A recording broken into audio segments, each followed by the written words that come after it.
mapagpalang araw mga brad. So bakbakan na nga po ng dalawang magigiting na mandirigma na si Emmanuel Navarrete at Charly Suarez. Bago ang kanilang sagupaan mga brad, ay may record si Navarrete na 39 wins, 32 knockout at may 2 talo. Samantalang atin na si Charly Suarez ay may record na 18 wins, 10 knockout at 2 talo. Tara mga brad, panoorin po natin ang kanilang naging bakbakan.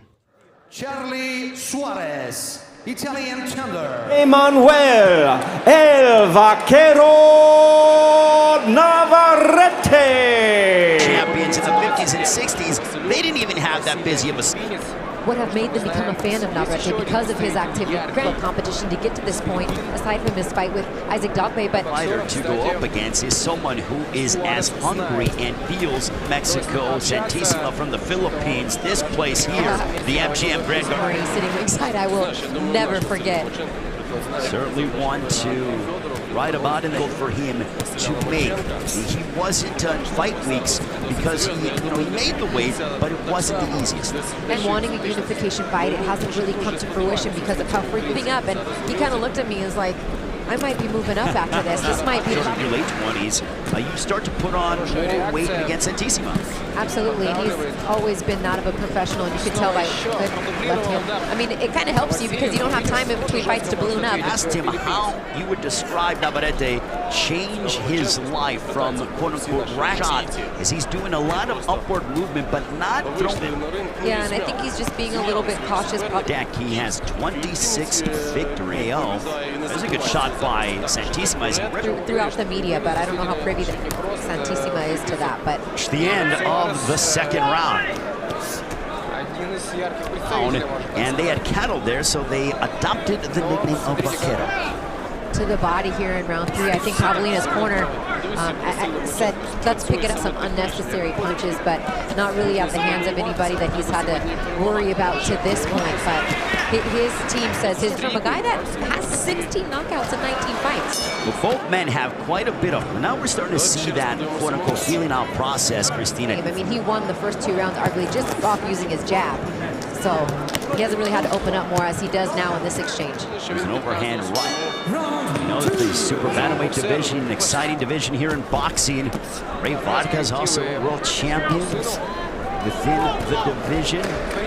There's a left hook by Navarrete on television several times with this fight. So left hook to the body, but answering back to Santissima. Look at this action as he's still working hard and trying to sell pay-per-views. And what a legend that man is. Oh, absolutely. And you know what? This has been a joint venture, and great to see everyone working hand. Navarrete is looking to land a big shot upon Gio Santissima, but Santissima comes right back, going to the box. He's waiting for that big home run shot. Navarrete steps in with the sweeping left cross. Oh, there's a big shot! Oh my goodness! Not off balance, but it certainly appeared like Navarrete was trying to take home the WBO Super Bantamweight Championship of the world. And there's that was a beautiful combination for the champion. There's a left hook by Navarrete. Navarrete coming forward. There's a right.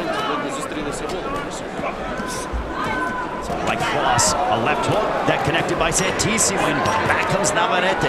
And Navarrete is letting his hands go. I mean, he probably has twice as many punches thrown at Gio. And I think he's going backwards, Navarrete in seek and destroy mode, pounding away upon Gio Santissima. Santissima might be succumbing to the pressure of the Mexican champ. Show referee Russell Mora something right now, and he holds veteran move to try to keep himself in this fight. Forward more because he is this is where you step. This is where you step it up. This is where you push the action. Try to body. There's that left hook to the body by Santissima, but that backs up Santissima. Oh, another right hand. 30 seconds remaining in the 6th round. A left hook that connected by Santissima. There's a right to the body by Santissima to Navarrete. There's a left hook followed by a right. It's pretty impressive and landing it both. Oftentimes though you get caught with some of those wild hooks that he's known for. Well, getting to your point, Christina, and Navarrete continues. Santissima right now is that he's fighting primarily going backwards, and he's not as comfortable. You on Tuesday, he goes, I'm going to knock him spark out, or I'm going to spark him, is what he told you. Yeah, he's sticking by that second round. Deontay Wilder, yes, to this day. And what a day it is here in Las Vegas. But right now, a left hook for Santisi. It's the activity level as division at this way, it's unparalleled from Emmanuel Navarrete. He gets clipped with the left hook. Get Navarrete from Santissimo, but back comes Navarrete. I think you could throw a sledgehammer at Emmanuel Navarrete. Those that have just one game plan typically Highest level of opposition in his last percentage, so he's got some. iron sharpens iron, and when you're dealing with tough adversaries, it makes you better. And I'm not toughest competition or opposition either, but he's a world champion. He's got this One matchup here in Las last two fights, the only two he had in 2019. The pressure of Navarrete continues to wear on him. Well, Navarrete is, see Navarrete go to the body. I've seen him bury his attack upstairs. Vasily Lomachenko spar. His sparring partners always say, like, it's like he takes you into deep waters and then he like drowns you. He doesn't let you to let his hands go. You get in there and try to let your hands go. No doubt. I understand that it's difficult. Midway point of the ninth, he may be letting this opportunity slip past him. And he looks just as fresh in the ninth as he did in the third. Well, yeah, aside from that, as I saw Navarrete kind of shake that right hand out. Emmanuel Navarrete. But still, LA Lakewood, great. Big boxing fan. Absolutely. Hey, these guys know how to bring the stars out, though, but I couldn't help but notice them sitting just maybe a row in front of each other, but It is upper body. That's not going to win you a world title fight, especially when you are for Santissimo fighting for a punch. But back comes Navarrete, throwing 7 or 8 punches. Look at the...